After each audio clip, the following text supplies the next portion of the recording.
네, 오늘 설교 제목은 범사에 감사하기 원합니다 예요. 이 말씀을 통해서 하나님께서 우리에게 주시는 귀한 음성을 듣기를 원합니다.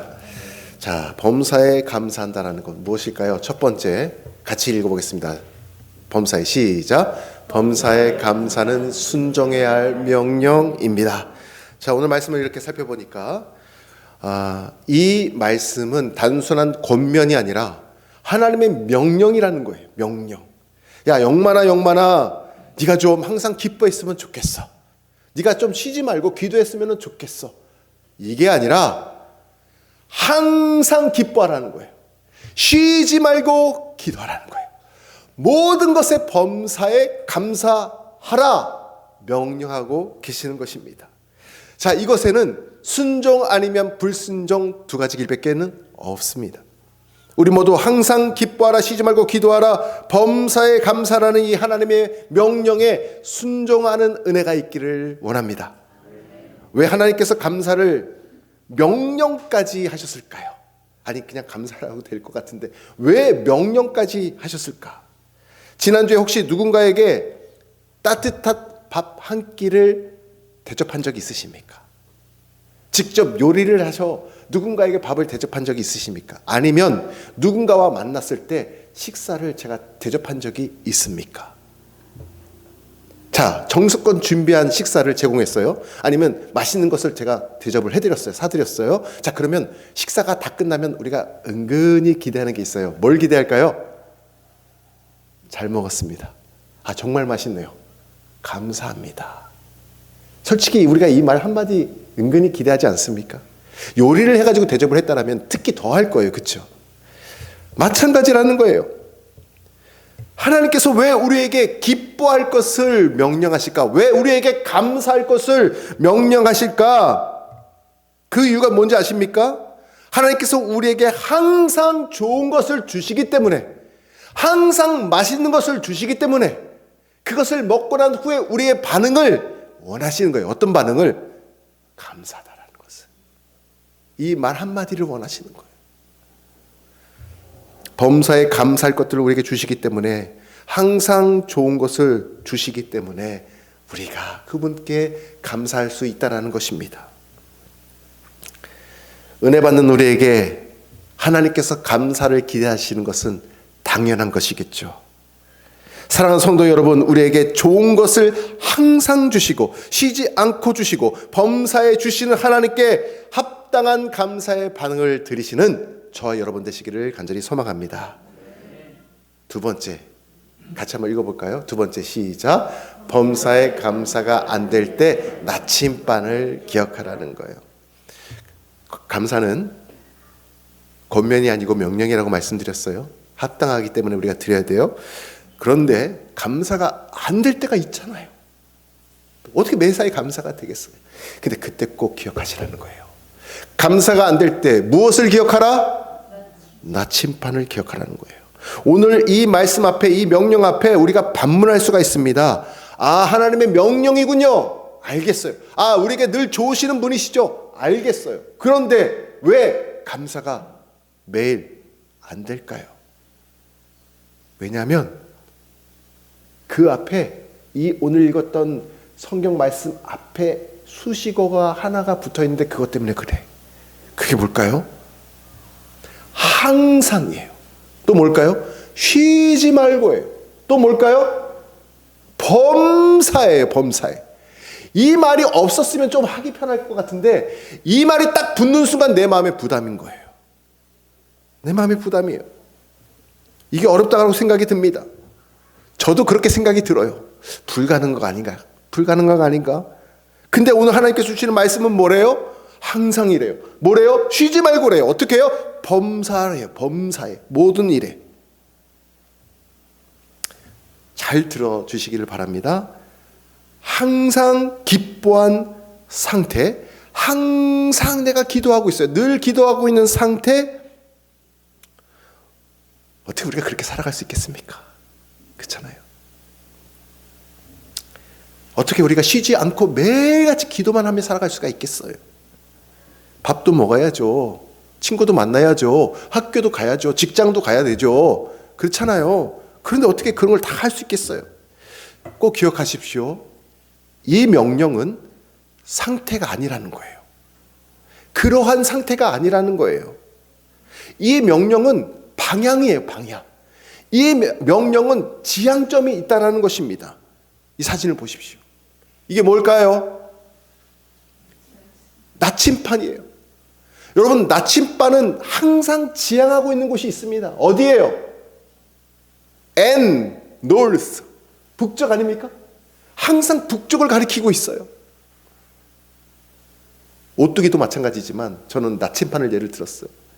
나침반이 항상 북쪽을 가리키고 있지만 항상 그렇진 않아요. 어떨 때 그럴까요? 저 사람 손에 쥐인 것처럼 내 손에 쥐고, 여러분 나침반 한번 자꾸 흔들어 보셨습니까? 나침반을 들고 조금만 흔들어도 이 나침반 반들이 어떻게 되죠? 지진이 난 것처럼 좌우로 흔들려요. 동쪽으로 갔다 서쪽으로 갔다 남쪽으로 갔다 북쪽으로 갔다가 지진이 난 것처럼 막 흔들리다가 끝내는 어디를 가리켜요? 북쪽을 가리키는 거예요. 오늘 우리에게 주시는 이 하나님의 말씀은 똑같습니다. 기도도 그렇고 기쁨도 그렇고 감사가 뭐냐면 지향점을 가지고 살아가라는 거예요. 너희들이 항상 기뻐할 수는 없겠지만 너희들이 이 지향점을 가지고 항상 살아가라는 거예요. 어디를 향해서? 넘어졌어도 일어나서 감사라는 거예요. 힘들어도 다시 무릎 꿇고 기도하라는 거예요. 할렐루야. 하나님은 오늘 그렇게 우리에게 들려주고 계시더라는 거예요. 참으로 놀라운 말씀이에요. 물리적으로 항상 하는 건 어렵겠지만 우리가 항상 이 지향점을 가지고 살아가는 것을 가능한 줄 믿으시기를 바랍니다. 내 마음이 흔들릴 때 여러분 꼭 기억하십시오. 오늘 말씀입니다. 오늘 말씀 어딜까요? 데살로니가 전서 5장 16절부터 18절 말씀을 꼭 기억하시기를 바랍니다. 내 마음이 요동칠 때, 내 마음이 종잡을 수가 없을 때, 내 마음이 낙심될 때 오늘 이 말씀을 기억하시고 나침반을 꼭 기억하시기 바랍니다. 그러면 우리가 일어설 수가 있어요. 우리가 다시 방향을 잡을 수가 있는 거예요. 다시 주님께 갈 수 있습니다. 그리스도인이라면 슬퍼하다가 흔들리다가도 다시 기뻐할 수 있습니다. 우리가 진짜 그리스도인이라면 기도할 힘조차 없어서 엎드러져 있을 때 다시 기도할 수가 있는 거예요. 우리가 잠시 불평하고 납심하고 원망하다가도 흔들리다가도 다시 나침반이 북쪽을 향하듯 하나님께 우리의 얼굴을 향할 때 범사에 감사가 넘칠 줄 믿습니다. 우리 교회가 지난 6월 달부터 오랫동안 분당 우리 교회 지원을 하게 되었고 개척 지원을 위해서 기도를 해왔어요. 분당 우리 교회에서 11개 교회를 선정해서 하나님께서 교회를 또 아름답게 세워가기를 원하셨고 그래서 1차에 저희가 합격이 되어가지고 2차 최종 면접을 보게 되었습니다. 지난 주간 수요일 날 최종적으로 11개에 선정되지 못했다라고 33개 교회 중에서 연락을 받게 되었어요. 제가 그때 어떻게 고백을 드렸을까요? 아주 심플합니다. 그리 아니하실지라도 감사합니다. 할렐루야. 오늘 우리가 불렀던 찬양이 뭐예요? 응답하신 기도 감사, 거절하신 기도도 감사. 하나님께서 우리 바운교회에 더 좋은 것을 예배해 주시려고 하나님께서는 이렇게 새로운 것을 위해서 선하게, 그것도 응답 아닙니까? 그러니까 함께 기뻐하시고 기죽지 마시고 함께 기도하면서 나가시기 바랍니다. 오늘 또 이렇게 새가족도 오시고 얼마나 감사해요. 매 주일 드려지는 예배마다 새가족을 위해 우리가 기도하고 있잖아요. 그래서 잠시 낙심하고 원망할 수 있지만 흔들릴 수는 있지만 다시 나침반 북쪽을 향해 나아가시는 우리 성도님들 되시기를 주님의 이름으로 축원합니다. 세 번째가 있어요. 같이 한번 읽어보겠습니다. 세 번째 시작. 범사에 감사할 줄 알아야 범사에 감사합니다. 참, 제가 적으면서도 제가 이게 뭔 말일까 근데 이렇게 표현밖에 안 되겠더라고. 아무리 생각해봐도. 뭐냐면 그냥 이거예요. 작은 일에 감사할 줄 알면 모든 것에 감사할 줄 압니다. 이걸 달리 말하면 범사에 감사할 줄 아는 사람은 범사에 감사할 줄 안다는 거예요. 한번 들으면 잊어버리진 않으시겠죠?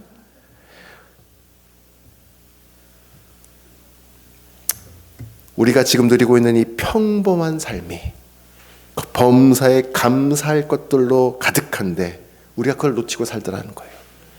우리가 건강을 잃어버리면 건강이 얼마나 소중한지를 알게 됩니다. 너무나 힘겹겠지만 사랑하는 가족을 떠나보내면 그 가족이 얼마나 소중한 존재였는지를 알게 되는 거예요.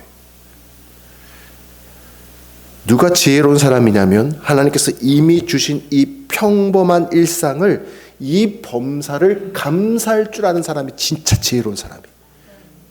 진짜 은혜를 아는 사람이에요.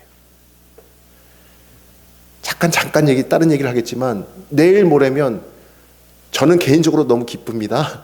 저는 축구를 너무 좋아해요. 잘을 못하지만 하는 것도 좋아하지만 보는 것, 응원하는 것도 좋아하는데 카타르 월드컵이 열리는 거예요. 아우, 제가 얼마나 설레고 기대했는지.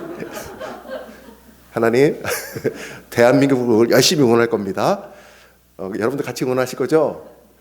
제가 얼마나 축구를 좋아하냐면 그냥 보는 것만이 아니라, TV로 보는 것만이 아니라 경기장도 가끔씩 가서 응원도 해요. 뭐 프로팀을 특별히 정하고 응원하는 건 아닌데 그냥 보는 것 자체가 좋아요.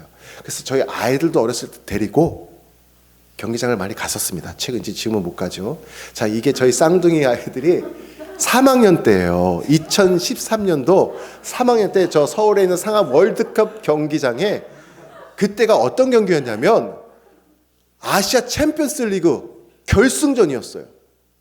그러니까 우리나라 FC 서울이 결승전까지 올라가고 중국팀, 광저우팀하고 붙었는데 중국팀은 그때 막 돈을 풀어가지고 세계적인 명선수들을 어마어마한 금액에 다 끌고 와가지고 갑자기 급부상한 거야. 중국팀이 원래 그 실력이 아닌데. 그래서 결승전을 하게 된 거, 우리나라랑. 그냥 가만히 있을 수 있겠습니까? 그래서 제가 쌍둥이 아이들 데리고 가가지고 갔는데 세상에 5만석에 5만 명이 들어왔어요. 전부 다 붉은 아마 다 빨간 옷인 거예요. 자, 그런데 전반전이 끝났어요. 중간에 휴식 타임인데 3학년 된 쌍둥이 아이들이 화장실 가고 싶다는 거예요. 소변이 마렵다고. 근데 저희가 입석이었어요. 너무 비싸가지고 좌석은 할 수 없고 입석에 갔기 때문에 화장실 갔다 오면 자리가 없어져. 그러니까 제가 갈 수가 없는 거야. 너희들이 이제 갔다 올 수 있겠지. 3학년이 됐으니까 두 손 꼭 잡고 갔다 오라고. 그랬더니 알겠대. 갔다 올 수 있대. 그 둘이 막 내려가가지고 다음 칸 간 거예요. 5분이 지나고 10분이 지났는데 안 와.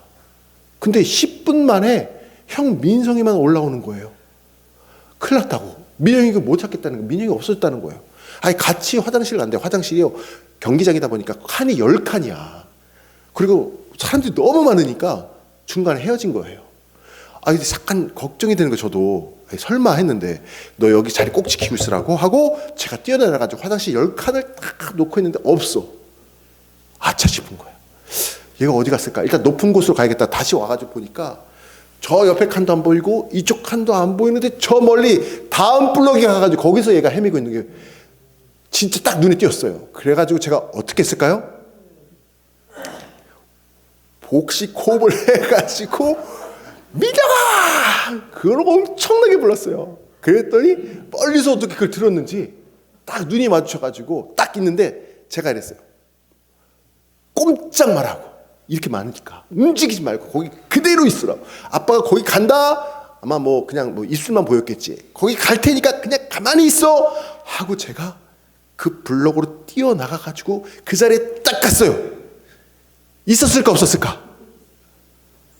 없어요. 걔는 또 내가 있는 데를 간 거야.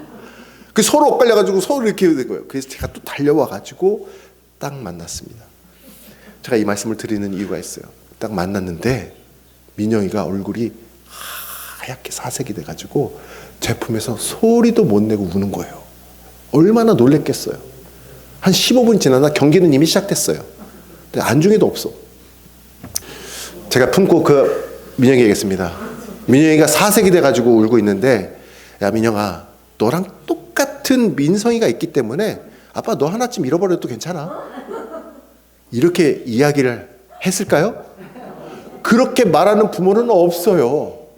너무 소중한 가족이고 아들이기 때문에 반드시 찾아야죠. 반드시 찾아내야죠. 어떤 대가를 치르더라도 그 자녀를 찾아야죠. 하나님 마찬가지입니다. 우리를 너무나 사랑하셔서 값없이 우리를 구원해 주셨고 당신의 자녀 삼아 주셨고 범사의 가장 좋은 것으로 우리에게 채워주시는 분이시기 때문에 우리는 범사에 감사할 줄 알면 모든 것 범사에 또 감사할 줄 아는 사람이 되는 거예요. 할렐루야. 작은 것 하나에부터 감사하십시오. 작은 것 하나부터 감사하시기를 바라요. 여러분, 제가 2018년도에 일본에 비전 트립을 갔는데 후쿠오카하고 나가사키를 갔어요. 그런데 3박 4일을 갔는데 한 번 봤어요. 한 번. 교회 십자가를. 아무리 찾아도 교회가 없어요. 여러분, 교회가 이렇게 한국 땅에 많은 거, 우리 교회 옆에 교회가 또 있는 거 감사하시기를 바랍니다. 1917년도에 소련에서요, 레닌에 의해서 어떤 혁명이 일어나냐면 볼세비키 혁명이라고 들어보셨죠? 이게 최초의 공산주의 혁명, 사회주의 혁명으로 이게 시작이 됩니다. 자, 이것이 일어날 때 어떻게 됐느냐? 99% 러시아에 있는 교회들이 다 폐쇄가 되었어요. 교회가 그렇게 많을 때는 몰랐었는데 교회가 없어지고 나서 보니까 교회가 있다라는 것이 얼마나 소중한지 사람들이 깨닫게 되는 거였어요. 그럼 우리 바움교회를 세워주신 하나님께 감사하시기 바랍니다. 정말 감사한 거예요. 미국에 있는 가족이 이렇게 건강한 모습으로 방문하시게 됨도 너무너무 감사한 거예요. 함께 예배할 수 있으면 감사해요. 몸에 이상이 있었지만 지난주 월요일 날 수술을 이렇게 잘 받으시고 회복되셔서 다시 예배에 나오신 것도 너무너무 감사한 거예요. 범사에 감사하시기 바랍니다. 그것이 우리를 향하신 하나님의 뜻이 된다는 거예요. 마지막으로 네 번째입니다. 같이 읽겠습니다. 시작. 범사에 감사할 수 있는 것은 하나님 때문입니다. 가장 중요한 거죠. 우리가 범사에 감사할 수 있는 가장 중요한 이유는 다름 아닌 하나님 때문인 줄 믿으시길 바랍니다. 하나님께서는 내가 처한 모든 상황을 다 알고 계십니다. 악인에 의해서 나쁜 일이 벌어졌다면 하나님은 그것을 선으로 바꾸어 주시는 분이시라는 거예요. 여러분, 모세를 보십시오. 40세의 백성을 구원하는 사역에 그가 쓰일 수가 없었어요. 40세에 왕실에서 살인죄를 받고 쫓겨나게 되죠. 그리고 40년 동안 광야에서 양을 치는 양치기로 살아가게 됩니다. 그러나 애굽에서 그때 무엇을 천하게 여겼냐면 가축업을 하는 사람들, 양을 치는 사람들을 아주 천시하게 여겼거든요. 왕이었던 사람이 가장 천시 여기에는 그러한 일들을 하며 40년 동안 살아가게 됩니다. 자, 이집트 왕자에 있던 사람이 이러한 일들을 하면서 40년을 살아간 이유가 있겠죠. 하나님의 섭리가 있겠죠. 왜 하나님께서는 모세를 40년간 광야에 세우셨습니까? 앞으로 모세가 이스라엘 백성들을 인도해서 출애굽한 뒤에 광야에서 이스라엘 백성들이 몇 년을 있었습니까? 40년을 있었습니다. 이게 우연이 아니라는 거예요. 이게 하나님의 섭리라는 것입니다. 여러분, 모세는 광야에 있어서 누구보다도 전문가인 거 아세요?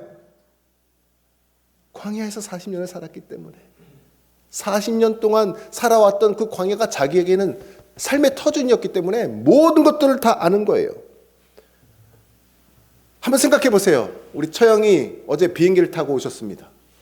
비행기를 타고 오셨어요. 근데 비행기를 타고 이륙하기 전에 기장이 항상 안내 멘트를 하잖아요. 뭐라고 얘기를 할까요? 안내 멘트. 뭐라고 얘기할까요? 저희 대한항공을 이용해 주셔서 감사합니다. 인천공항 도착 이전 시간은 오전 7시입니다. 공항의 날씨는 맑으며 섭씨 몇 도입니다. 라고 하면서 감사합니다라고 딱 멘트를 하잖아요. 그런데 만일 기장이 이 멘트를 하지 않고 이런 말을 한다면 여러분 어떠실 것 같습니까? 안녕하세요. 제가 오늘 여러분을 모시게 됐는데 저도 오늘 비행기를 처음 타봅니다. 무섭습니다. 저 고소공포증이 있거든요. 여러분 이러면 그 승객들 마음이 어떨 것 같아요? 아니 전장에 나간 장교가 부하들 앞에서 나를 따르라 딱 해놓고서는 얘들아 나 오늘 총 처음 잡아봐. 나 무서워. 이러면 어떨 것 같아요? 말도 안 되잖아요. 하나님께서 모세를 40년 동안 광야에서 훈련시키신 이유가 있다는 거예요. 하나님의 놀라운 섭리가 있다는 거예요. 지금 내가 아프고 힘들지라도 하나님께서 나와 함께 하시면서 그 일을 통해서 이루실 하나님의 섭리가 있기 때문에 우리가 범사에 하나님께 감사할 줄 있다라는 것입니다. 오늘 이 말씀을 꼭 기억하시길 바라요. 하나님께서 섭리가 있으셔서 지금 나를 이 상황 가운데, 이 환경 가운데 나를 두셨구나 기억하시기를 바랍니다. 저를 개척시키시려고 목사인 부모님의 가정에서 태어나게 하셨고, 목사인 가정의 아내를 만나게 하셨고, 이렇게 여러분들을 만나서 하나님의 교회를 세워가게 하셨구나. 오늘 말씀을 준비하면서 또 저는 깨닫게 됩니다. 여러분도 마찬가지입니다. 여러분의 삶 가운데에 한치의 오차도 없으신 완전하신 하나님께서 우리 삶에 역사하고 계신 줄을 믿으시기를 바랍니다. 실수가 없는 손길로 나를 어루만져 주시고 계시는 줄 믿으시기를 바랍니다. 추수감사주일, 여러분은 어떤 감사가 있으십니까? 오늘은 특별한 시간이 마련되어 있습니다. 내가 순서를 바꾸긴 했지만 말씀을 마치면 우리가 함께 기도하고 우리 배연아 지사님의 이따 간증을 듣게 될 거예요. 정말 한치의 오차가 없으시고 실수가 없으시는 그 하나님께서 우리와 늘 함께하고 계시기 때문에 범사에 감사하시는 저와 여러분 되시기를 주님의 이름으로 축원합니다.